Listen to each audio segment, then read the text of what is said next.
हा तुमचा बेरॅक्ट BNSS चा हा ओपन केल्यावर काही आपल्याला हिस्ट्री वगैरे सापडते, लेटेस्ट कायदा हा म्हणून. आणि त्यानंतर इंडेक्स मधून आपण इंडेक्स मध्ये सगळे चॅप्टर वाईज दिलेले आहेत, सेक्शन दिले. 39 चॅप्टर्स, 531 सेक्शन. तर सेक्शन 531 जो आहे त्याच्या अगदी तुम्ही खाली पाहिलं तर तुम्हाला फर्स्ट शेड्यूल आणि सेकंड शेड्यूल असे 2 शेड्यूल सापडतील. आणि त्याच्या खाली एक सब्जेक्ट इंडेक्स असं दिलेलं आहे. आता हे सगळं जे आहे 531 सेक्शन जो सेव्ह अँड रिपील वाला क्लॉज आहे त्याच्या खाली आहे. म्हणजे हे आपल्याला टुवर्ड्स दी एंड सापडतं. ठीक आहे, हे सगळं मागे आपल्याला सापडणार आहे. आता शेड्यूल हा जो फर्स्ट शेड्यूल आहे, मी मगाशी जसं म्हटलं की हा विषय म्हणजे ह्या विषयाचं जे बेरॅक्ट आहे आपल्याला फक्त ह्या विषयासाठी नाही तर आणखी एका विषयासाठी उपयोगात येणार आहे. आणि तो विषय म्हणजे BNS. BNS स्टँड्स फॉर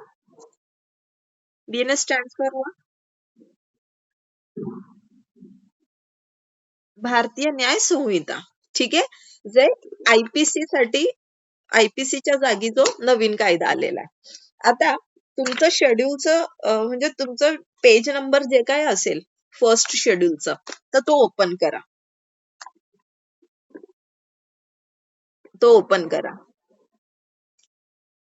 केलाय? डन. आता तिथे एखादी स्टिकी नोट तुम्हाला टॅग लावता आलं तर लावा.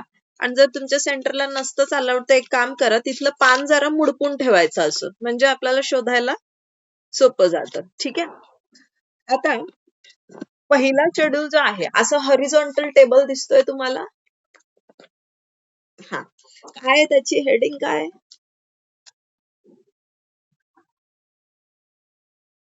क्लासिफिकेशन ऑफ ऑफेन्सेस क्लासिफाय केले त्यांनी तिथे. काय काय कॅटेगरीज मध्ये क्लासिफाय केलेले आहेत?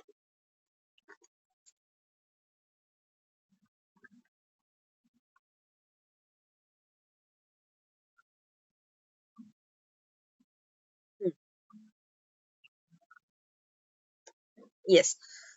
बघा, इथे महत्वाच्या गोष्टी काय दिलेल्या आहे आपल्याला. ऑफेन्स नमूद केलाय, तर ऑफेन्स कुठल्या सेक्शन अंतर्गत आहे तो सेक्शनही दिलेला आहे. बरं, मग तो पर्टिक्युलर ऑफेन्स म्हणजे तो गुन्हा, त्याला शिक्षेची तरतूद किती आहे कायद्यामध्ये, ती शिक्षा पण दिलेली आहे, किती प्रमाणात आहे. आणि त्याचबरोबर महत्वाचा मुद्दा जो आहे तो ऑफेन्स कॉग्निझेबल आहे का नॉन कॉग्निझेबल. कॉग्निझेबलचा अर्थ होतो दखलपात्र गुन्हा. ठीक आहे, कॉग्निझेबलचा अर्थ काय? दखलपात्र गुन्हा. नॉन कॉग्निझेबल म्हणजे अदखलपात्र गुन्हा. दखलपात्र गुन्हा म्हणजे काय असतो? कॉग्निझेबल ऑफेन्स म्हणजे काय?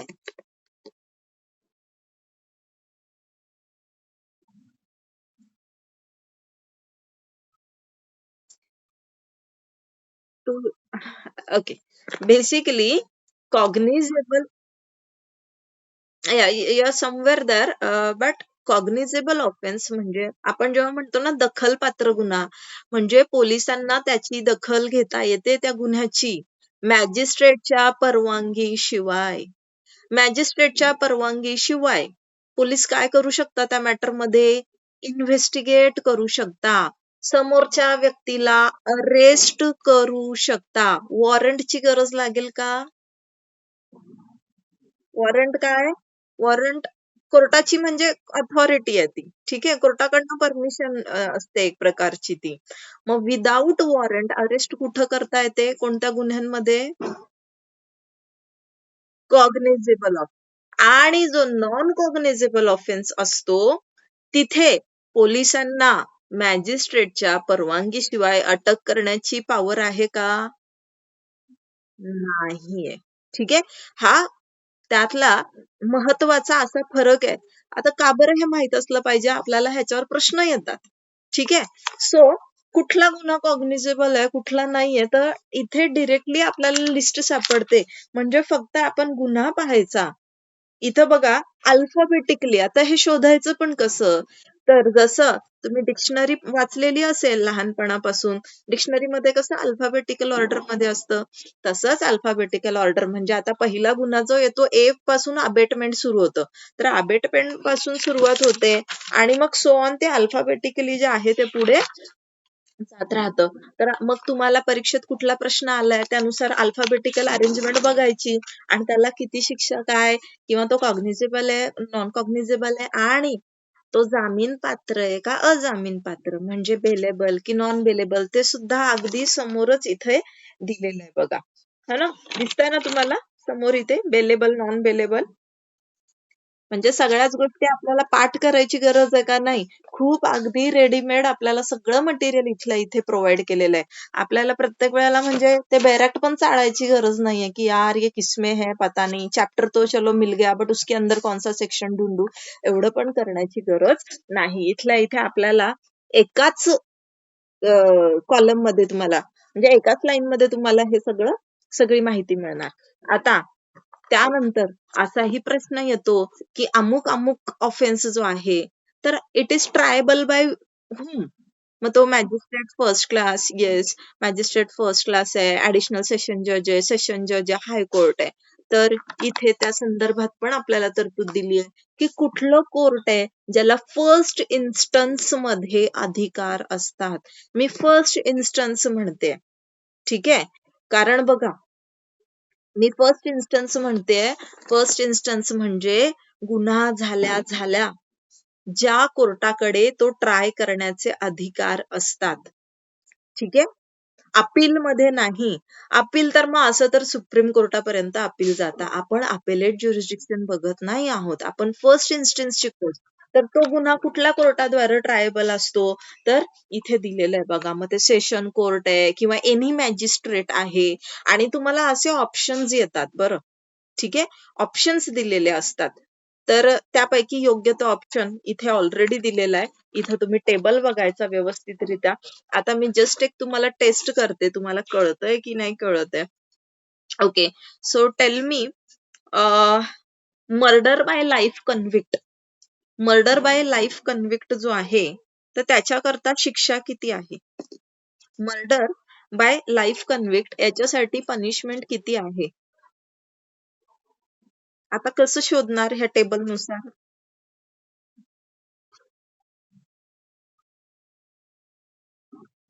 व्हेरी गुड अजिंक्य. येस. तर हे बघा एमचा सिक्वेन्स पाहायचा है ना आणि सेक्शन. आता तुम्हाला तुम्ही जर जे नवीन विद्यार्थी आहे रिसेंटली जे पास आउट झालेत तर यु नो आता 100 मध्ये जे आहे मर्डरची प्रोव्हिजन आहे. पूर्वी जी 302 मध्ये होती 300 ऑनवर्ड स्टार्ट व्हायचा ती 100 पासून सुरू होते. तर ऑब्व्हियसली ही 100च्याच कुठेतरी ह्याच लाईन मध्ये येणार आहे बिकॉज मर्डर बाय लाईफ कन्व्हिक्ट म्हटलंय. सो 100 103 क्लॉज 1 जो आहे मर्डरसाठी पनिशमेंट सांगितली आहे. 103 क्लॉज 2 जो आहे म्हणजे सबसेक्शन 2 जो आहे त्याचा तिथे मर्डर बाय लाईफ कन्व्हिक्ट त्यासाठी शिक्षेची तरतूद नाही नॉट 3 4 104 सेक्शन 104 मध्ये मर्डर बाय लाईफ कन्व्हिक्ट जे आहे त्याची प्रोव्हिजन दिलेली आहे आणि ऑब्व्हियसली हा बेलेबल असणार आहे का? बेलेबल कुठले गुन्हे असतात? नाही. आता ऑलरेडी तो लाईफ कन्व्हिक्ट आहे बघा. हो ना? तो लाईफ कन्व्हिक्ट आहे. त्याला आजन्म कारावासाची शिक्षा भेटलेली आणि तरी सुद्धा त्यानं मर्डर केलेला आहे. So it is quite obvious this is non bailable. Murder असाच नॉन बेलेबल आहे आणि त्यातल्या त्यात तो सेकंड टाइम आणखीन मर्डर कमिट करतोय. फर्स्ट टाइम ऑलरेडी तो कन्व्हिक्टेड आहे. म्हणजे लाईफ कन्व्हिक्शन झालंय त्याचं. Okay. Now tell me causing death of a quick unborn child by an act amounting to culpable homicide. हा बेलेबल आहे का नॉन बेलेबल आहे?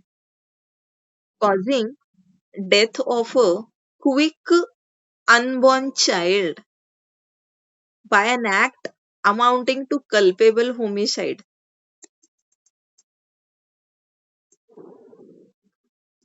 हा बेलेबल आहे नॉन बेलेबल आहे?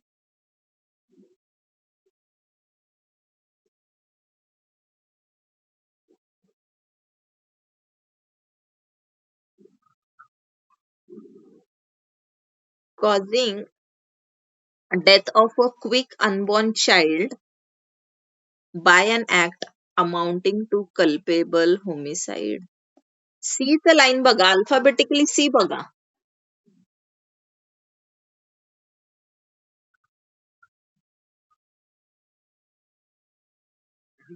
कॉग्निझेबल आहे, नॉन बेलेबल आहे. Very good. ठीक आहे. ओके. सो शोधता येत आहे प्रत्येकाला, समजतंय. Komal ma'am, where are you? तुमचा फक्त ते लाईट चमकत आहे आज डोळ्यावर खूप. तुमची अरेंजमेंट थोडी चेंज करा.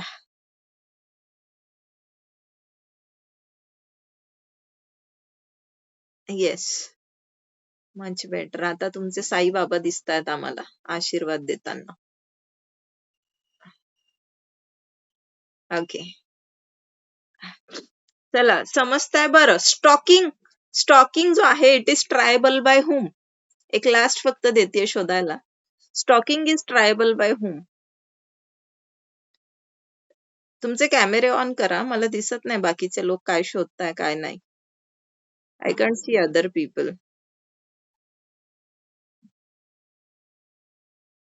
माईक बंद आहे तुमचा.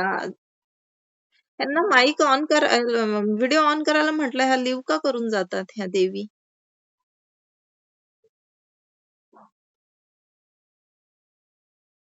It is triable by any magistrate. Section कुठला आहे? ओके. मला दोन्ही जाधव सरांकडनं एकही आन्सर आलेलं नाहीये, तर मी एक शेवटचा प्रश्न विचारते. दोन्ही जाधव सरांनी आन्सर करायचंय, बाकी लोक शांत बसणार आहेत. ओके, चलो. So my question for you is, murder by group of 5 or more persons. Murder by group of 5 or more persons. What is the punishment for that and where it is prescribed?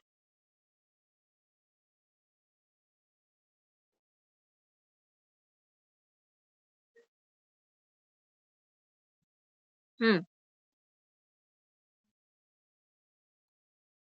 Yes, yes, yes, yes. Murder वाले सगळे session कोर्टाकडे tribal आहे. जेवढे पण जास्त serious आहे ते are triable by session. Okay, one last question. Komal ma'am, मी तुमच्याकडनं पण एक्सपेक्ट करते. Voyeurism. Voyeurism where it has been defined. खर तर BNS चा प्रश्न होईल हा. पण याच्या, अच्छा, तुमचा मराठी बेअर ऍक्ट आहे का? हॅलो, मराठी बेअर ऍक्ट आहे? मराठीमध्ये व्होयरिझमला काय म्हणतात? बरं, एक काम करा, हे शेड्यूल आहे ना तुमच्या बेअर ऍक्ट मध्ये, त्याच्यामध्ये शेड्यूल मध्ये सेक्शन 77 बघा. सेक्शन 77 काय म्हटलंय त्याला? तुमचा आवाज नाही येत मॅम, तुमचा अजिबातच आवाज नाही येते. कोणाला येतोय का त्यांचा आवाज, की मलाच फक्त नाही येते? म्यूट करून पुन्हा अनम्यूट करा तर. हा, आता चालू करा. हा, येस. अजूनही आवाज नाही येते. नाही, आवाज येतच नाहीये. I don't know. एक काम करा, लिव्ह करून पुन्हा जॉईन करा. जॉईन करा पुन्हा मीटिंग. देवी मॅम, वेअर आर यू? ह्या पण लिव्ह झाल्या. चलो. सो व्होयरिझम, येस, मी सेक्शन 77 सांगितलं. बाकीच्यांना सापडलंय? हा, आता Komal ma'am please unmute your yourself हा मॅम, अजूनही येतच नाहीये. I guess there some issue with your instrument और may be with your settings. Okay, please check. But I hope तुम्हाला सेक्शन 77 हे मिळालं असेल. आणि त्याला मराठीत काय बोलतात ना, हे मला तुम्ही व्हॉट्सअपला टाकून द्या. ठीक आहे. ती कन्सेप्ट जी आहे तिला. आय होप बाकी people are aware of what is voyeurism. बाकीच्यांना माहित आहे ना वॉयरिझम काय? नाही माहित. ओके, बेसिकली तुम्ही बघा आता काही काळापूर्वी, आता तर मुलीच बेशरम होऊन ते काय कॅमेरा समोर कपडे बदलतात. पण असे कुठेतरी चेंजिंग रूम मध्ये कॅमेरा वगैरे लावलेले असायचे, चोरून चोरून ते त्यांना ट्राय करताना बघण्यासाठी. आठवतात अशा घटना घडताना? कोणाचे तरी एमएमएस वगैरे लीक करणं. तर वॉयरिझम इज व्हॉट की एखादी महिला जी असा काही ऍक्ट करते की she doesn't want that act to be watched by anyone and still someone is watching it. तिची इच्छा नाहीये की तो ऍक्ट कुणीही इतर व्यक्तीने बघावा आणि तरी एखादी व्यक्ती चोरून लपून तो ऍक्ट बघते. मग कधी ते स्नान करताना असेल, कपडे बदलताना असेल किंवा कुठलाही असा private act which she doesn't want to be watched by anyone. Okay, so that is voyeurism, and it also includes की even if some जर काही रेकॉर्ड केलेलं असेल तिच्या पार्टनरने, but it was recorded only for her partner, she did not mean that to be watched by the entire world. Okay, so that will also be included in voyeurism. नाव voyeurism साठी बघा punishment जी आहे किती दिली आहे?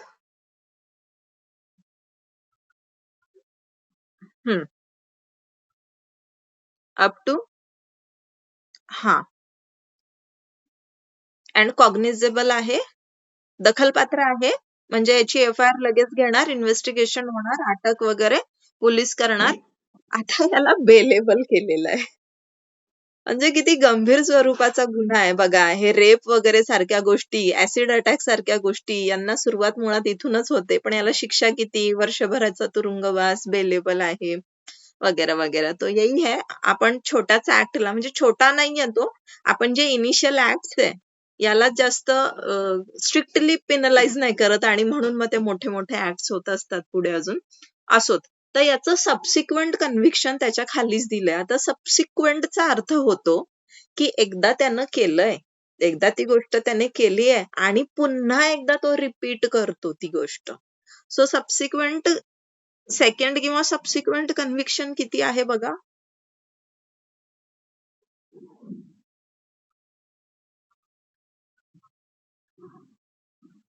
हा, आणि सेकंड, आता कधी कधी काय होतं, असे ट्रिकी क्वेश्चन पण येतात की प्रश्न जो आहे सेकंड सेकंड कन्व्हिक्शन साठी किंवा सबसिक्वेंट कन्व्हिक्शन साठी विचारलेला असतो. त्यामुळे आधी प्रश्न व्यवस्थित वाचायचा, कारण सबसिक्वेंट कन्व्हिक्शन असेल तर सजा जास्त होते की नाही, आणि आधी जर तो बेलेबल असेल तर नंतर तो नॉन बेलेबल पण होतो, हो की नाही.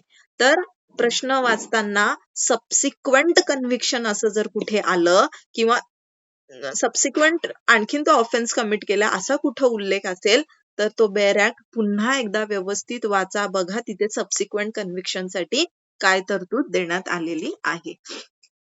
Okay,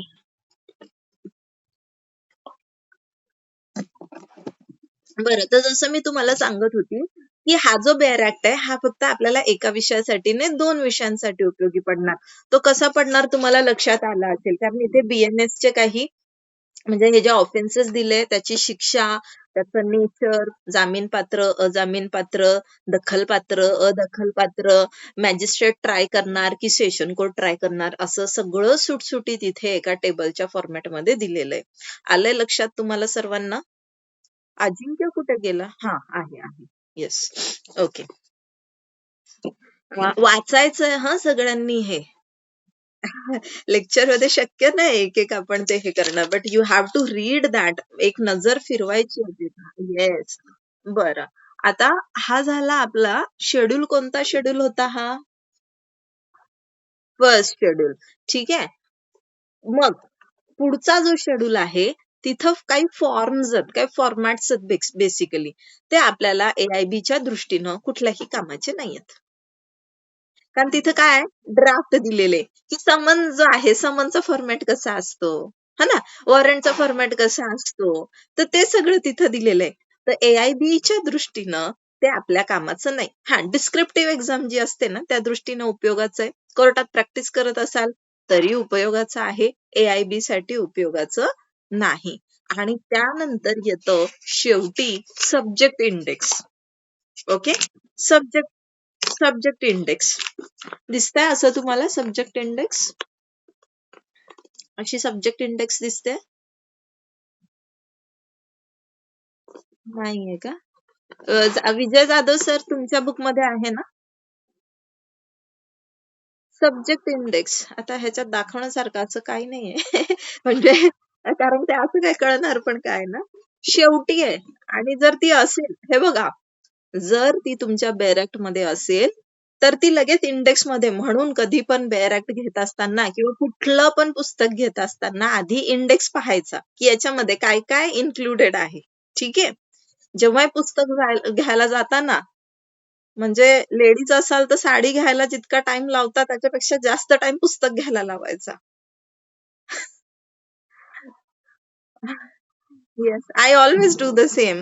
I take a long to, buy books whenever I go to buy books. Okay. So, इथं सब्जेक्ट इंडेक्स मध्ये ना काही वर्ड्स दिलेले आहेत. ओके, अगेन हे अल्फाबेटिकल ऑर्डर मध्ये. मग अल्फाबेटिकल ऑर्डर मध्ये बघा, अबेटमेंट, अबडक्शन, त्यानंतर दुसरं अबेटमेंट. दोन प्रकारचे अबेटमेंट आहे. ABATEMENT अबेटमेंट म्हणजे काय? संपून जाणं, दी एंड. ABETMENT अबेटमेंट म्हणजे काय? एखाद्याला गुन्ह्यासाठी काय प्रवृत्त करणं, अबेट करणं, हेल्प करणं त्याला इनडिरेक्टली. तर absence आहे, accident, accomplice, accusation, additional chief judicial magistrate, additional session जज, अडजमेंट, चीफ असं सगळं अल्फाबेटिकल ऑर्डर मध्ये कुठपर्यंत आहे? युथफुल ऑफेंडर पर्यंत. विटनेस आहे, विटनेस प्रोटेक्शन, वुमन, रॉंगफुल कन्फाइनमेंट. आता हे जे वर्ड्स दिलेत ना, याच्या खालोखाल काही आणखीन तिथं डिस्क्राईब केलेलं आहे. काय? अपील्स, अबेटमेंट दिलंय, अपील ऑफ, मग तिथं सेक्शन दिलाय, सेक्शन 435. आता हे असं समजायचं ना तुम्हाला. त्यानंतर आपण हा दुसरा अबेटमेंट बघू. अबेटमेंट दिलाय वरती, खाली लिहिलंय joint trial of abettor and principal accused, section 246. म्हणजे काय? अबेटमेंट साठी जॉईंट ट्रायल होऊ शकते का? मग ती होत असेल तर कुठे होईल? तर सेक्शन 246 आहे. म्हणजे अबेटमेंट संदर्भात एखादा प्रश्न आहे तर तुम्ही एवढा पूर्ण अबेटमेंट कुठे शोधणार ना, इतके सगळे सेक्शन आहे. तर आपल्याला पर्टिक्युलरली जर जॉईंट ट्रायल बद्दल प्रश्न आहे तर लागलीच इथे दिलेलं आहे सेक्शन 246. मग आपण लगेच तो बरोबर 246 उघडायचा आणि तिथे पाहायचं की भाई इनका जॉइंट ट्रायल कैसे होता है, कब होता है, कहाँ पे होता है, किस तरीके से होता है, सगळ्या तरतुदी तिथं सापडतात. त्यानंतर आता ऍब्सेन्स.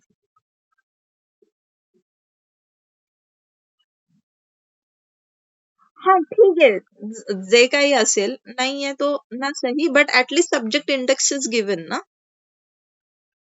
हा, ते काय आता पब्लिकेशन टू पब्लिकेशन ना डिफर करतं. ठीक आहे, सो एखादा शब्द इकडे तिकडे होऊ शकतो. त्यानंतर ऍब्सेन्स आहे बघा. आता ऍब्सेन्स कोणाचा? Of accused. हा, ऍब्सेंट कोण कोण असू शकतो? अक्युज्ड ऍब्सेंट राहू शकतो ट्रायल दरम्यान. कंप्लेनंट स्वतः पण ऍब्सेंट राहू शकतो की नाही? हा, मग हे ऍब्सेंट असल्यावर काय होत असतं ट्रायल दरम्यान? तर हा जो ऍब्सेन्स असा वर्ड दिलाय ना, तर इथे लगेचच त्याच्या खाली ऍब्सेन्स ऑफ अक्युज लिहून खाली hyphen enquiry or trial in section 355. म्हणजे जर अक्युज्ड पर्सन एन्क्वायरी किंवा ट्रायल दरम्यान ऍब्सेंट राहिला, गैरहजर राहिला, तर त्याच्या संदर्भात तरतूद कुठं सापडते आपल्याला? लगेच तिथं सेक्शन नंबर दिलेला आहे 355. चला आता तुम्ही 355 ओपन करा बरं सगळ्यांनी. Come on, open section 355.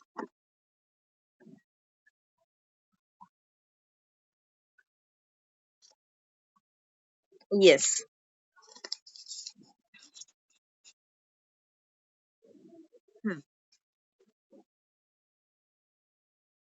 वाचा, पूर्ण वाचा. ती प्रोव्हिजन पूर्ण वाचायची आहे. समजून घ्या काय दिलेलं आहे त्याच्यामध्ये.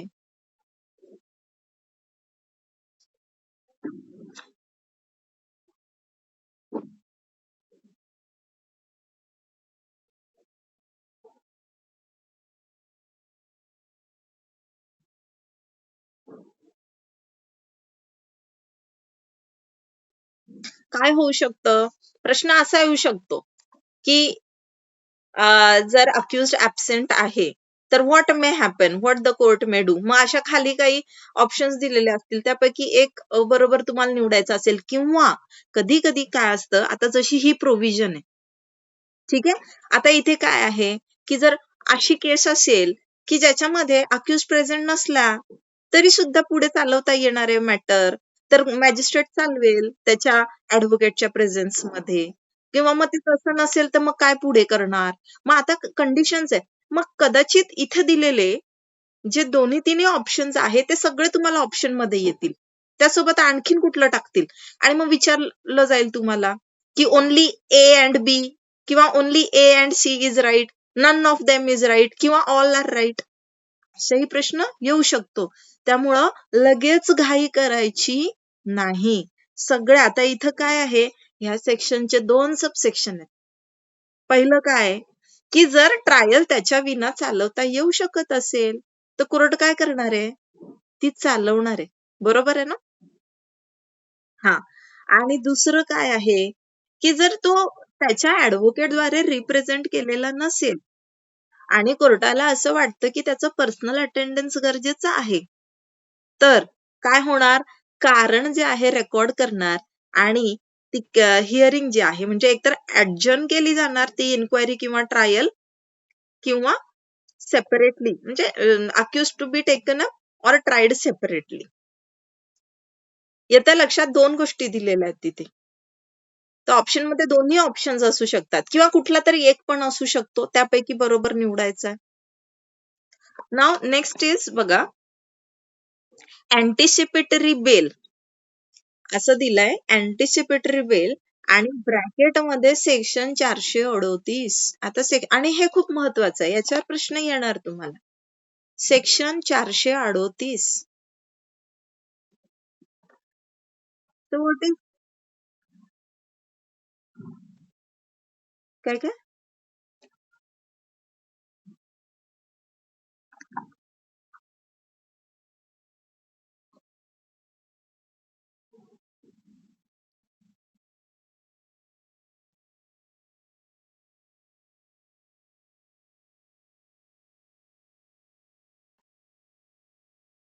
अच्छा यांनी इथं काय दिलंय, हा सेक्शन चुकीचा दिला असंच सर बोलत होते ना काहीतरी. हम्म. Yes yes. हा. हे ना 338 होतं आधी सीआरपीसी मध्ये, तर त्यांनी ते 438 असं काहीतरी झालेलं असावं, प्रिंटिंग मिस्टेक, हो ना. Yes. So see there is this printing mistake because anticipatory bail संदर्भात इथं प्रोव्हिजन नाही, आणि हा नवीन कायदा असल्यामुळे ना मला पण ऍक्च्युली तोंडपाठ नाहीयेत ही सेक्शन्स, अदरवाईज ते इमिजिएटली मला क्लिक झालंच असतं. एनिवेज, तर चला इंडेक्स मधून आपण शोधूयात की अँटिसिपेटरी बेल कुठं आहे. अँटिसिपेटरी बेल,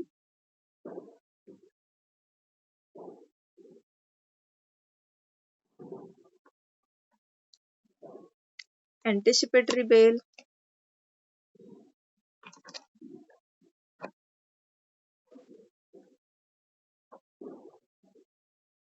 सापडलाय. येस. सेक्शन,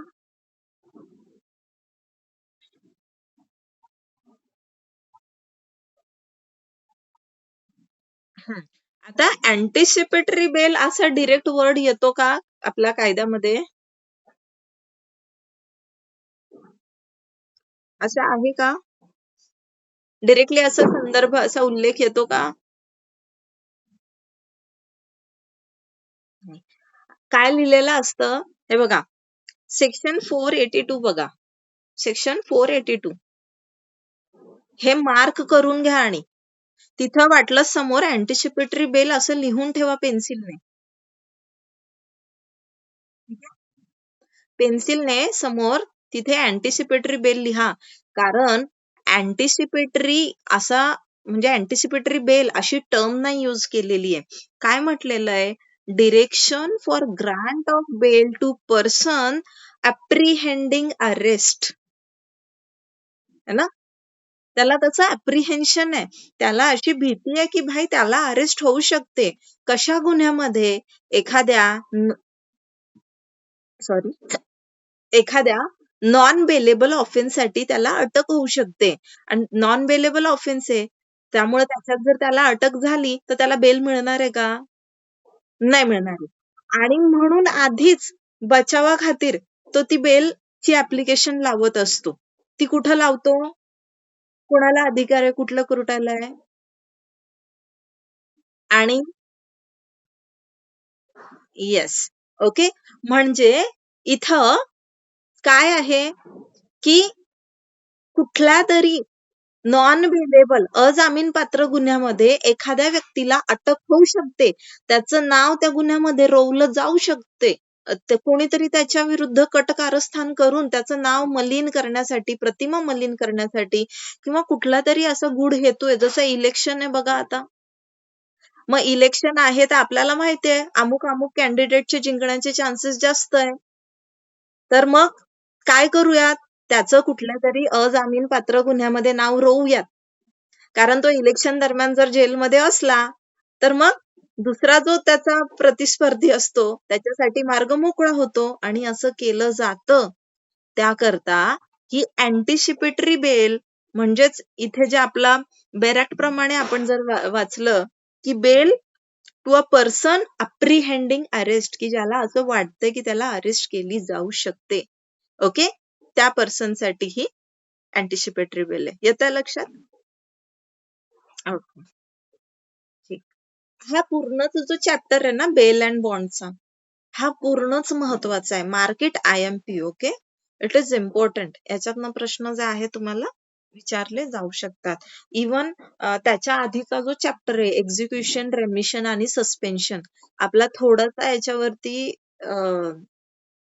थोडंसं डिस्कशन झालं होतं बिल्किस बानोच्या केसमध्ये बघा. आठवतंय? रेमिशन ऑफ सेंटेन्स. हेही महत्वाचं आहे. आणि ज्या ज्या नवीन तरतुदी आलेल्या आहेत ना आता ह्या कायद्याने ज्या आणल्यात म्हणजे जसं ऑडिओ व्हिडिओ मोड्सचा वापर करत, इलेक्ट्रॉनिक मोड्सचा वापर करत ज्या काही गोष्टी जसं समन्स पाठवणं असेल किंवा ट्रायल्स मध्ये कुठे कुठे कुठल्या स्टेजला त्याचा वापर जो आहे तो इथे अलाव केला ह्या कायद्यानं त्यावरती पण येऊ शकतं. आणखी महत्वाचं झिरो FIR. झिरो FIR हे पण लिहून घ्या. झिरो FIR सुद्धा महत्वाची आहे. तर का पूर्वी जे आहे पूर्वी झिरो FIR ची तरतूद नव्हती का? होती. पण पण ती कायद्यात नव्हती. ती सुप्रीम कोर्टाच्या गाईडलाईन थ्रू आली होती. ती कुठून आली होती? सुप्रीम कोर्टाच्या गाईडलाईन थ्रू आली होती. येस. मग आता त्याला स्टॅच्युटरी प्रोव्हिजन जे आहे, स्टॅच्युटरी दर्जा जो आहे, स्टॅच्युटरी दर्जा म्हणजे काय? की कायद्यामध्येच त्याला समाविष्ट करून घेतलेलं आहे. पूर्वी नव्हतं ते. ठीक आहे? सो कायद्यामध्येच त्याचा समावेश झालेला आहे की कुठेही म्हणजे लोकेशनचं बंधन न राहता तो गुन्हा जो आहे त्याची नोंद जी आहे घेण्यात यावी. तो आता झिरो FIR मुळात का म्हणता बघा, कुठली पण FIR जर तुम्ही कधी पाहिली त्या FIR ला एक नंबर असतो. असतो ना? मग आता हा गुन्हा त्या पोलीस चौकीच्या हद्दीत नाही झालाय, तरी त्या गुन्ह्याची नोंद तिथं होते. तर त्यांचा एक रेकॉर्ड आहे ऑलरेडी. त्यांच्या सिरियल नंबर नंतर हा सिरियल म्हणजे ह्या FIR ला नंबर देऊन ते डिस्टर्ब होईल ना सगळं. कारण ही तर तिकडे जाणार आहे. पूर्ण सिरियल नंबर त्यांची डिस्टर्ब होणार. म्हणून झिरो FIR कारण इथं त्याला सिरियल नंबर पडत नसतो. जे ओरिजिनल त्याची पोलीस चौकी आहे, ज्या ओरिजिनल पोलीस ठाणं आहे, ज्यांचं ज्युरिस्डिक्शन आहे, तिथं जाऊन त्या FIR ला मग नंबर जो आहे तो पडतो. म्हणून झिरो FIR त्याला नंबर नसतो म्हणून. ठीक आहे? हां.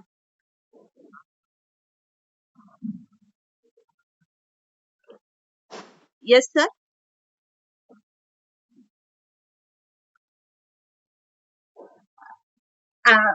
Dowry related.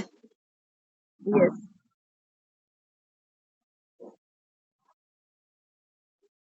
Yes, yes. ते डाउरी डेथचे प्रकरण वगैरे होतं आणि त्या संदर्भात मग ते आलेलं. येस. ऍब्सोल्युटली. ओके. सो हा, वेअर वर वी? तर त्या आधीचं पण मी सांगितलं, तो पण एक चॅप्टर महत्वाचा आहे. आपण फक्त आता हे पाहतोय का हा बॅरॅक्ट कसा बघायचा. मी म्हणजे अजून मी टॉपिक जे आहे किंवा सब्जेक्टला सुरुवात केलेली नाहीये. फक्त मी तुम्हाला हा बॅरॅक्ट कसा वाचायचा आहे, कारण प्रत्येक विषयाच्या बॅरॅक्टची आपापली एक वेगळी टेक्निक असते. ठीक आहे. Yeah, so what we have discuss till now is, आपण इंडेक्स तुम्हाला मी सांगितलं, तो तर प्रत्येक इंडेक्स आपल्याला पाहायचाच आहे. त्यानंतर आपण शेड्यूल पाहिलं. शेड्यूल मध्ये मी तुम्हाला हे सांगितलं की फक्त पहिला शेड्यूल आपला उपयोगाचा आहे, दुसरा शेड्यूल आपल्या कामाचा नाहीये. आणि तो पहिला शेड्यूल आपल्याला एक नव्हे तर 2 विषयांसाठी उपयोगी पडू शकतो. प्लस एक सब्जेक्ट इंडेक्स पण आहे, तर तिचा सुद्धा वापर तुम्ही करू शकतात. कधी जेव्हा खूपच अडचणीची एखादी गोष्ट वाटत असेल की हे एवढ्या ह्याच्यात कुठे शोधू, तर तिकडं मागे दिलेलं असेल तर. सब्जेक्ट इंडेक्स नसेल तरी काय पॅनिक करण्याची गरज नाहीये. जस्ट बिकॉज सब्जेक्ट इंडेक्स नाहीये म्हणून तुम्ही तुमचे मार्क्स लूज करणार नाही आहात. का? कारण की ऑलरेडी इंडेक्स आहे आपल्याला. ठीक आहे. तर सब्जेक्ट इंडेक्स मध्ये न पाहता मग तुम्ही इथे शोधू शकता. ओके. नाव हा जो पर्टिक्युलर सब्जेक्ट आहे, आता याच्यामध्ये जर सेक्शन 1 तुम्ही पाहिला, सेक्शन 1 कुठला पण कायद्याचा काय असतो? Title and extent. डेफिनेशन नाही, मी सेक्शन 1 म्हणते. डेफिनेशन सेक्शन 2 मध्ये येतात, कधी 3 मध्ये पण येतात. ठीक आहे.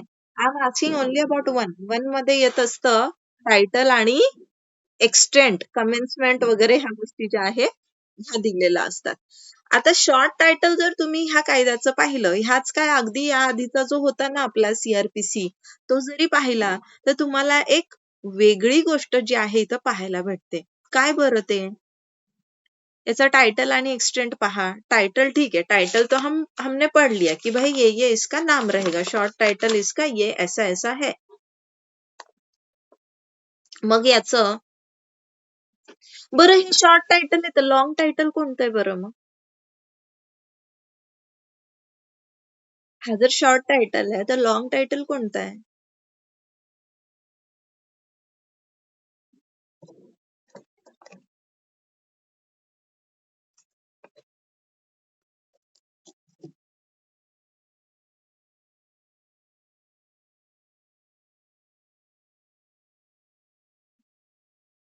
हे जर शॉर्ट टाइटल आहे तर लॉंग टाइटल कुठल्या सेक्शन मध्ये दिलेलं आहे? ते कुठल्या सेक्शन मध्ये आहे? डेफिनेशन मध्ये. आयुष्य.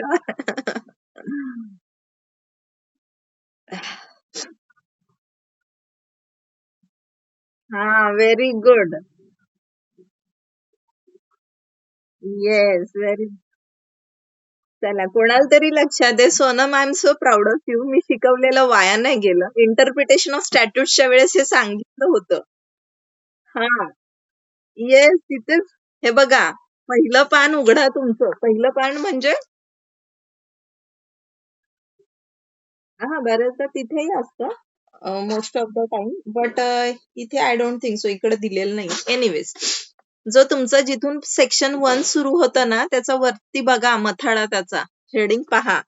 द भारतीय नागरिक Suraksha Sanhita 2023, act number 46 of 2023, an act to consolidate and amend the law relating to criminal procedure. हे झालं त्याचं लॉंग टायटल. ठीक आहे. This is the long title. ते कुठल्या सेक्शन मध्ये किंवा डेफिनेशन मध्ये नसतं. हा, ओके. तो आणि इथं जी कोपऱ्यात डेट असते, ही डेट कसली असते? कोपऱ्यात जी तारीख दिलेली असते, ही तारीख कसली आहे? हा,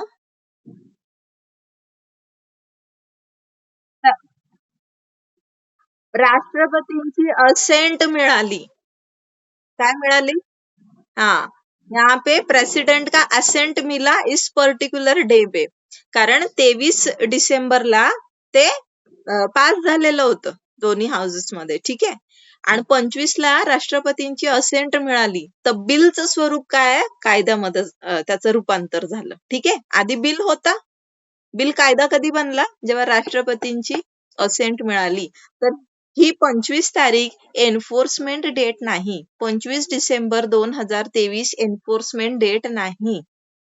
ही डेट कसली आहे, हा याची म्हणजे याचा ऍप्लिकेशन एन्फोर्समेंट जो आहे 1 जुलै 2024 मध्ये, या संबंधित तुम्हाला प्रश्न आला तर येऊ शकतो. म्हणून be prepared with this. Okay, नाव तर मी तुम्हाला सांगितलं होतं की सेक्शन 1 वाचा, सेक्शन 1,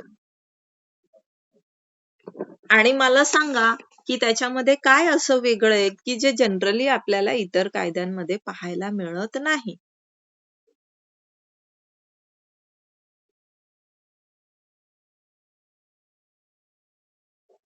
सेक्शन 1 मध्ये काय असं वेगळं, सीआरपीसी मध्ये पण होतं, ही तरतूद सीआरपीसी मध्ये पण होती.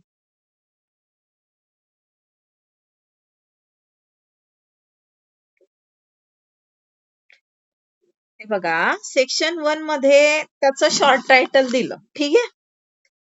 त्यानंतर ते काय म्हटलंय, 2 नंबरचा क्लॉज पहा का हा कुठे अप्लाय नाही होणार.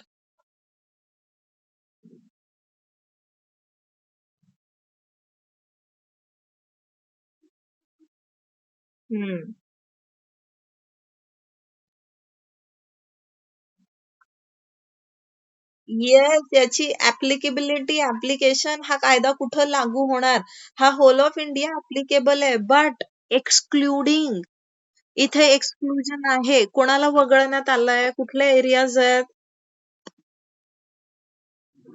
हा, मग आता अख्खाच्या अख्खा ऍक्ट नाही लागू होणार आहे का तिथे. सेक्शन 1 काय बोलतेस, हा हा, ते चॅप्टर दिलंय, व्यवस्थित वाचा सगळ्यांनी. कोमल मैम, अजिंक्य, देवी मैम तो दर्शन ही नहीं देते, नाम ही देवी है इनका, ये दर्शन नहीं देते.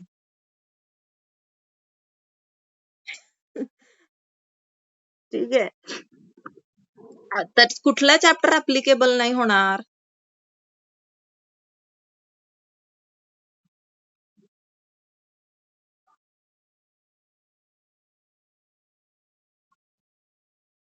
अच्छा, चॅप्टर 9, 11, 12 अप्लाय होतील की नाही होणार, काय म्हटलंय, हे नॉट अप्लाय की हेच अप्लाय होणार. हे बरं, चॅप्टर 9, चॅप्टर 11 अँड चॅप्टर 12, आता बघा हे इंडेक्स मध्ये पहा, हे चॅप्टर कशा विषयी आहेत, कुठल्या प्रोव्हिजन्स आहेत याच्यामध्ये.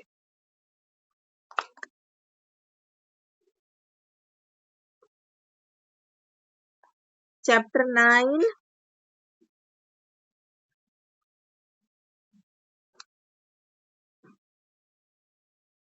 ओके,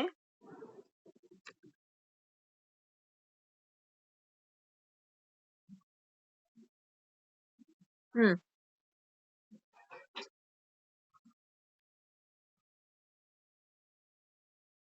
हम्म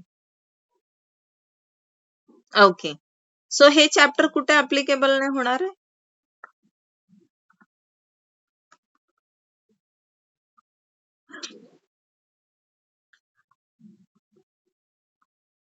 आता हे ऍप्लिकेबल होणार का नाही होणार मला कन्फर्म सांगा, की फक्त हेच चॅप्टर ऍप्लिकेबल होतील आणि इतर नाही होणार असं आहे का, की इतर सगळे होतील पण हे चॅप्टर नाही अप्लाय होणार. ठीक आहे, सो हा इंटरप्रिटेशनचा भाग आहे, तुम्हाला वेळ देते मी, उद्या सांगा तुम्ही, काही हरकत नाहीये. पूर्वीचा सीआरपीसी पण बघा हवं तर, जुनं ते तुमच्याकडे पुस्तकं असतील वगैरे, and this is your homework. Okay, आणि हे का नाही ऍप्लिकेबल होत किंवा का होतात, तर याचं मला तुम्ही उद्या स्पष्टीकरण पण द्यायचंय. You have to explain me why. Sonam Wangchuk जी मागणी करताय ना 6वं शेड्यूल 6वं शेड्यूल, हे 6व्या शेड्यूलशी रिलेटेड आहे बरं. हे जे प्रकरण आहे ऍप्लिकेशनचं, दिस इज रिलेटेड टू 6वा शेड्यूल. आणि काय कारण आहे असं की एक सर्टन पार्ट जो आहे आपल्या ह्या लॉचा तो तिथे ऍप्लिकेशन पासून एक्सक्लूड करण्यात आलेला आहे. What is the reason? It has a deeper meaning to it. Okay, असं द्यायचं म्हणून दिलेलं नाही आता प्रोव्हिजन. ओके, मग ट्रायबल एरिया म्हणजे नेमकं काय, असा पण प्रश्न येऊ शकतो. तर ट्रायबल एरिया म्हणजे बघा मग इथे कुठे, इथे खाली explanation. Tribal area means what?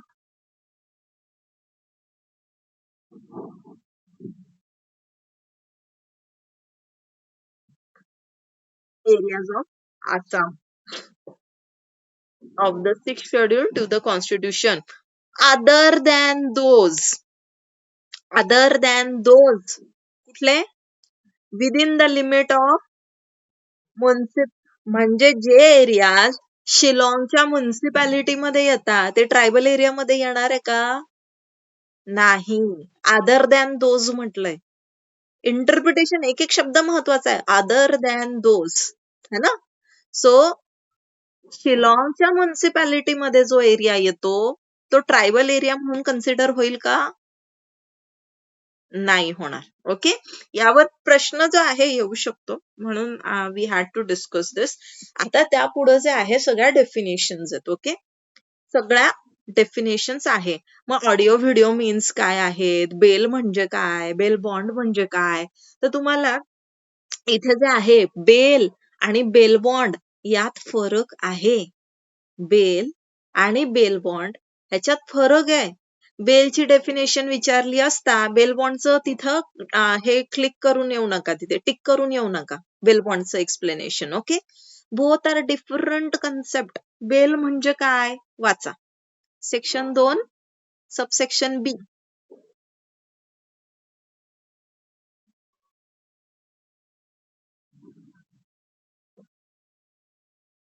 हम्म.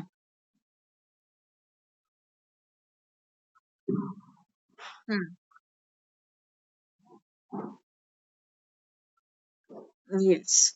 मग आता ह्या प्रश्नात 2-3 प्रश्न तयार होऊ शकतात की बेल मीन्स, आणि तिथे एक एक तुम्हाला देऊ शकतो. Release of a person accused किंवा रिलीज ऑफ अ सस्पेक्ट म्हणू शकतात. सस्पेक्ट है ना. आणखीन खाली अजून काही कंडिशन्स म्हणते, आणखीन काही इन्ग्रेडियंट्स ऍड करू शकतात ते. So you have to neatly, very properly you have to read the section, each and every word of it, की काय त्यांनी काय विचारलंय. कारण BNSS मध्ये आणि एव्हिडन्स मध्ये कन्फ्यूज करणारे प्रश्न येतात. ठीक आहे, कन्फ्युजिंग असतात ते. सो प्रॉपर तुमचा वेळ द्या समजून घ्यायला प्रश्न. आता इथं बेल म्हणजे काय, की एखाद्या आरोपीला किंवा ज्याच्यावर जो संशयित आहे, आरोपी किंवा संशयित, सस्पेक्ट म्हणजे काय, संशयित आहे असं, याला रिलीज केलं जातं. कोण कसं रिलीज केलं जातं, याला काय म्हटलेलं आहे, upon certain conditions.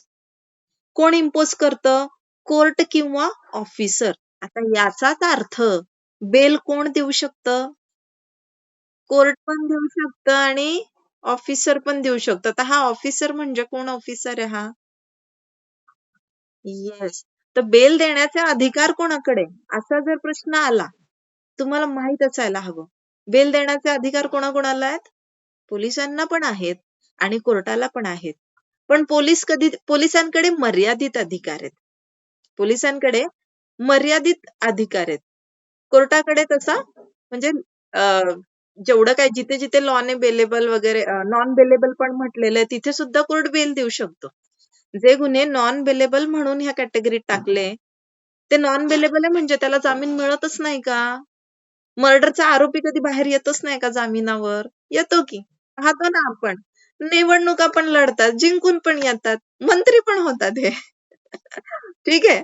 So non bailable ऑफेन्ससाठी bell देण्याचे अधिकार हे पोलिसांकडे असणार आहेत का?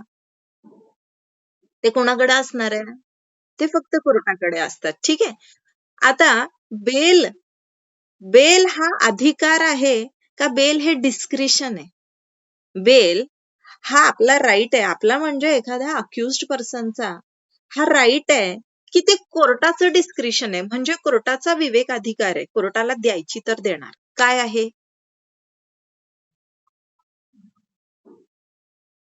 तर दोन्ही पण आहे. जो ऑफेन्स बेलेबल आहे, म्हणजे जो गुन्हा जामीन पात्र आहे तिथे जामीन हा समोरच्या व्यक्तीचा अधिकार असतो. त्याचा जामीन अडवू शकत नाही. ठीक आहे. जे ऑफेन्सेस बेलेबल आहेत, म्हणजे आपण जो शेड्यूल पाहिला की नाही, शेड्यूल 1 मध्ये आपण तो चार्ट पाहिला ना, बेलेबल, नॉन बेलेबल. जिथं जिथं बेलेबल म्हटलंय, तर त्या गुन्ह्याचे आरोप ज्या ज्या व्यक्तीवरती असतात, म्हणजे तो आरोपी असतो, त्याचा तो अधिकार आहे. Bail is a matter of right when for a bailable offence. when the person is accused of a bailable offense. But what if the person is accused for a non-bailable offense? Then it is not a matter of right. तेव्हा तो त्याचा अधिकार नाहीये. तो अधिकार म्हणून ठामपणे मागू नाही शकत. मग तिथं ते जजचं डिस्क्रिशन असतं. डिस्क्रिशनरी पॉवर आपण म्हणतो ना. मग डिस्क्रिशनरी पॉवर म्हणजे काय? तर कोर्टाला जर असं वाटलं की ह्या व्यक्तीला, म्हणजे ह्या आरोपीला जामिनावरती सोडून देणं जे आहे योग्य असणार आहे, तर त्यावेळेला कोर्ट सोडतं. आणि जर कोर्टाला असं वाटतं की नाही, या व्यक्तीला आपण जामिनावर सोडलं तर हा बाहेर जाऊन काहीतरी आणखीन उडदंग करणार, हा जनतेला त्रास देणार, हा साक्षीदारांना जो आहे डरवणार, धमकवणार, हा पुराव्यांसोबत छेडछाड करणार, असं जर कोर्टाला वाटलं आणि त्याची तशी एक गुन्हेगारी पार्श्वभूमी असेल, तर त्याला बेल जी आहे ती नाकारली जाऊ शकते. मग ज्या वेळेला अजामीनपात्र गुन्हे असतात, तर कोणत्या कंडिशन्स वरती कोर्ट जे आहे त्यांना म्हणजे कुठल्या कंडिशन घालून सोडू शकतं का? किंवा कुठले ग्राउंड्स आहेत असे? हां. नंबर नंबर एक तर कुठल्या ग्राउंड्स वरती त्याला अजामीनपात्र गुन्ह्यासाठी पण जामिनावरती सोडण्यात येऊ शकतं. नंबर 2, की कोणत्या कंडिशन्स घालून त्याला पाठवलं जाऊ शकतं का मग? तर हो, दोन्ही पण. नंबर 1, की समजा समोरची व्यक्ती महिला आहे. समोरची व्यक्ती महिला असेल, तर अजामीनपात्र गुन्हा जरी असेल, तरी सुद्धा तिला कोर्ट जामिनावरती सोडू शकतो. तिचा जामीन मंजूर होऊ शकतो. नंबर 2, जर ती व्यक्ती आजारी असेल, अपंग असेल, शारीरिक, मानसिक तिची स्थिती जी आहे फार खालावलेली असेल, तर त्या वैद्यकीय कारणांच्या आधारे सुद्धा संबंधित आरोपीला जामिनावरती सोडलं जाऊ शकतं. नंबर 3, अजून काय कन्सिडर करतं कोर्ट, की त्या व्यक्तीचा यापूर्वी कुठलाही गुन्हेगारी असा इतिहास नाही. He is not a history sheeter. है ना? हिस्ट्री शीटर नाहीये, काही काही तशी क्रिमिनल बॅकग्राऊंड नाहीये, काही नाहीये. किंवा अजून there could be other reasons also, की समोरची व्यक्ती एज्युकेशन घेते, काही हिस्ट्री नाहीये, काही नाहीये. किंवा बऱ्याचदा असं असतं, की त्या एकाच व्यक्तीवरती घर जे आहे निर्भर असतं. तोच कमावता एक मुलगा आहे आणि आई-वडील खूप म्हातारे आहेत. त्यातही कोणी जर अपंग असेल, सब कुछ देखना है, तो कोर्ट वो दया भाव से छोड़ देता है. क्यों? की चलो अभी तो इनोसेंट अंटिल प्रूव्हन गिल्टी ना, हे तत्व आहे ना आपल्याकडे. प्रिन्सिपल काय आहे? जोपर्यंत गुन्हा सिद्ध होत नाही, तोपर्यंत समोरच्या व्यक्तीला आपण निर्दोष आहे असं गृहीत धरत असतो. ठीक आहे. मग त्याला ह्या ग्राउंड्स वरती जे आहे कोर्ट कन्सिडर करू शकतो, की चलो इसको आपण बेल पे छोड़ देते. पण असं करत असताना कोर्ट काही कंडिशन्स जे आहे घालू शकतं. कंडिशन्स कशा असू शकतात? की हजेरी लावणे, जे कुठलं पोलीस स्टेशन असेल तिथे, है ना? ते प्रत्येक दिवसाला तो कुठला सिंघम पिक्चर तुम्ही पाहिलाय ना? त्याला तो हजेरीसाठी हे करतो. हो ना? सगळा सीन आहे, खूप ड्रामॅटिक असा सीन आहे तो. मग ती तशी हजेरी लावण्यासाठी जे आहे सांगितलं जाऊ शकतं. ती रोज असू शकते किंवा ती आठवड्यातनं असू शकते, ती 15 दिवसातनं असू शकते. जसं काही कोर्टाला योग्य वाटेल ते. त्यानंतर कोर्ट अशी ही कंडिशन इम्पोज करू शकतं, की बाबा तू जे आहे अ, एक विशिष्ट म्हणजे सीमा क्षेत्र जे आहे ते सोडून बाहेर जायचं नाहीये. म्हणजे समजा आता पुणे जिल्हा आहे, तर पुण्याच्या बाहेर तू जायचं नाहीये किंवा महाराष्ट्राच्या बाहेर जायचं नाहीये. भारताच्या बाहेर जायचं नाहीये. है ना? असे कंडिशन्स. पासपोर्ट सुद्धा जो आहे तो ठेवून घेतला जाऊ शकतो. संबंधित व्यक्तीने त्याचा गैरवापर करू नये याकरता. सो ह्या कंडिशन्स ज्या आहे इम्पोज केल्या जाऊ शकतात. पण कधी-कधी एकदम फालतू कंडिशन्स जजेस टाकतात. एकदम फालतू. आणि असे महाभाग पण असतात. तुम्हाला ती केस आठवते, अपर्णा भट versus state of Madhya Pradesh. एक महिला तिच्या घरात घुसून एका व्यक्तीने तिचा विनयभंग केला, तिच्यासोबत जबरदस्तीने जे आहे फिजिकल रिलेशन्स करू पाहिले, ते करता नाही आले तो भाग वेगळा आहे, कारण तिनं रेजिस्ट केलं. ठीक आहे. कोर्टानं, हायकोर्टानं, कोर्ट पण नाही, हायकोर्टानं, मध्य प्रदेशच्या हायकोर्टानं काय कंडिशन घातली, की ठीक आहे तुला मी जामिनावर सोडतो, पण तू काय करायचंय, तू त्या बाईकडे जायचंय. हा, त्या बाईकडून राखी बांधून घ्यायचीये. एवढंच नव्हे, तिच्या मुलांना खाऊ घेऊन जायचंय, स्वीट्स. ओके, मिठाई घेऊन जायची आहे. आणि त्या बाईला 11,000 रुपये तू राखीचं बक्षीस म्हणून द्यायचंय, एक गिफ्ट म्हणून द्यायचंय, भेटवस्तू. 11,000. मला सांगा, ही कंडिशन कुठल्या पण अँगलने तुम्हाला एक रिझनेबल कंडिशन वाटते का? एक सेक्शुअल असॉल्ट करणारा व्यक्ती तुम्ही आणखीन त्याला सांगता त्या बाईकडे जा. म्हणजे पहिले तर व्हॉट अबाउट हर सेफ्टी, है ना, की त्या व्यक्तीनं. दुसरी गोष्ट, ज्यानं सेक्शुअल असॉल्ट केलाय त्याला राखी बांधायची, म्हणजे बहीण भावाच्या नात्याचं काहीच पावित्र्य नाहीये का? Is that possible? Is that possible? नाही. सो हे हे प्रकरण खूप गाजलं होतं. अपर्णा भट नावाच्या एक ऍडव्होकेट, त्यांनी जेव्हा ही केस पाहिली, मग त्यांनी सुप्रीम कोर्टामध्ये एसएलपी थ्रू त्या गेल्या, आणि सुप्रीम कोर्टानं मग ती बेल रद्द करायला सांगितली. आणि सुप्रीम कोर्ट त्यावेळेला म्हटलं की बाबांनो, अशा काहीही कोर्टाकडे डिस्क्रिशनरी पॉवर आहेत कंडिशन्स इम्पोज करण्याच्या, म्हणून तुम्ही काहीही इम्पोज करणार का? त्याला काही असला पाहिजे ना. सो मग तिथे जेंडर सेन्सिटायझेशन वरती जे आहे वर्कशॉप घेण्याचं जे आहे आदेश दिले होते सुप्रीम कोर्टाने, आणि त्या अनुषंगाने एप्रिल महिन्यामध्ये दिल्लीला झालं पण होतं वर्कशॉप. सो अशा पण अजून रेपच्या केसेसमध्ये अशाही केसेस घडलेल्या आहेत की जिथे जजने म्हटलं ठीक आहे, मग तू तिच्याशी लग्न करणार का, तर जामिनावर सोडतो. म्हणजे हे खूप इनसेन्सिटिव्ह प्रकरण असतात की जिथे जजेस कडनं अशा गोष्टी ज्या आहे समोर येतात. ओके, तर कंडिशन्स कशा असल्या पाहिजे, रिझनेबल कंडिशन्स. ओके, समजे बेल का? बाकी देन विल कंटिन्यू टुमॉरो. असे आज स्ट्रेंथ फार कमी आहे, 4-5 जण आज नाही आहेत. हालाकी it is their mistake, it is their fault, they haven't join. मला पण प्रचंड थ्रोट पेन आहे, फटाके सुरू झालेत परत इथे.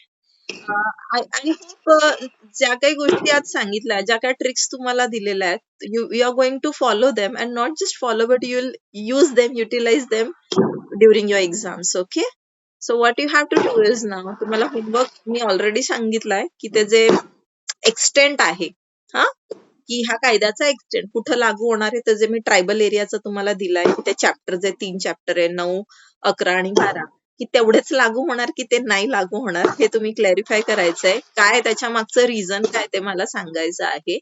अँड नेक्स्ट इज दॅट, तुम्ही जितका शक्य होईल तेवढा बॅरेक्ट वाचायचा आहे, आणि कोणी कुठपर्यंत वाचला हे मी विचारणार उद्या. You have to go through it. Okay, sections पाठ करणं, सेक्शन्स मलाच पाठ नाहीये, मी खोटं काय बोलणार.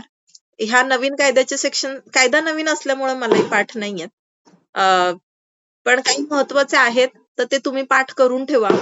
एक म्हणजे FIR, ठीक आहे. दुसरं म्हणजे मेंटेनन्सच्या प्रोव्हिजन, ते मला माहिती आहे 144 मध्ये आहे.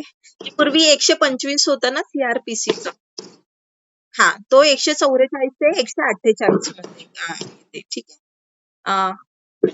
Yes yes.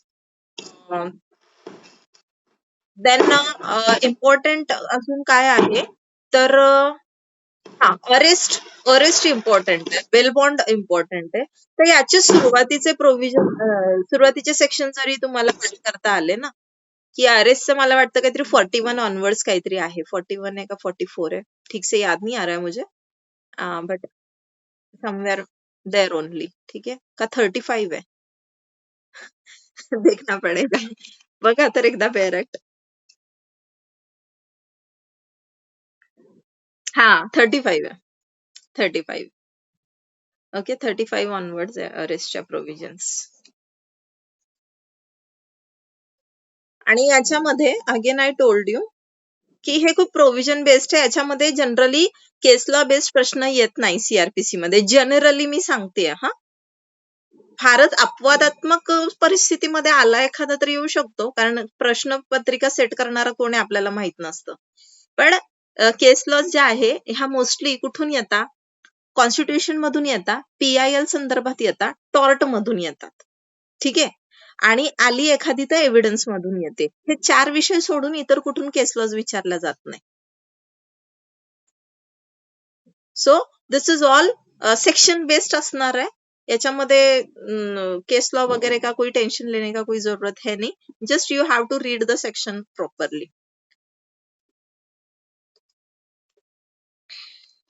Okay then. Yes, चलो bye everyone, good night. Yes.